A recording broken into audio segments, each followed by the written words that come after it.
And so you were born here in Fort Worth? Born here in Okay. Fort Worth. Okay. And so what neighborhood did you live in Fort Worth? In Diamond Hill area. Okay. I grew up there. My family, I still have family that lives here. In fact, all my family lives here except for a couple of nieces that are out of state because of their family. But the majority of us are all here. I think I have, in my family alone, when my mother passed in 2011, we counted, she had 30 grandchildren, 70 great-grandchildren, and 8 great-great-grandchildren at the time. And my family continues to grow, so we know those numbers are a little bit bigger. And they're all in this area? All in this area. Wow. Yeah. What are those family reunions like? Oh, we have a quarterly breakfast every year, so that we can get together and just catch up with each other.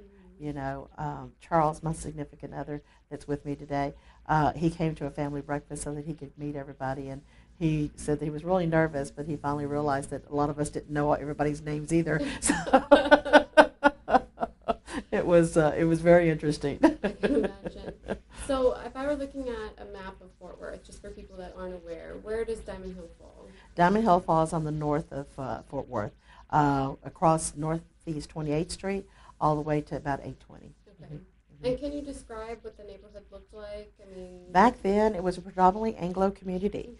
Mm-hmm. When I grew up, in fact, I graduated from Diamond Hill High School in 1974, and there was probably 7 Hispanics in my graduating class, and hello and behold, we were all related too. So, we all lived close together. So it was very interesting, but you could also see the dynamics of that community changing, because by that freshman year of that annual, you saw there was about 30 or 40 Hispanics in that class. Mm-hmm. Mm-hmm.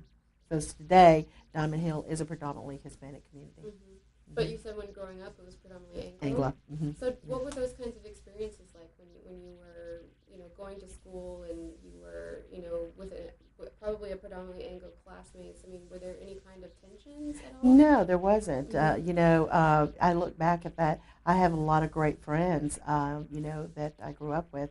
And so, no, it wasn't like that at all. There were so few of us, and we were all, community-based, and there was a community center called the Wesley Center that a lot of us went to learn how to sew or just play, and then they took us to various tours of the museums or, plays and so forth throughout Fort Worth. Mm-hmm. Mm-hmm. Mm-hmm.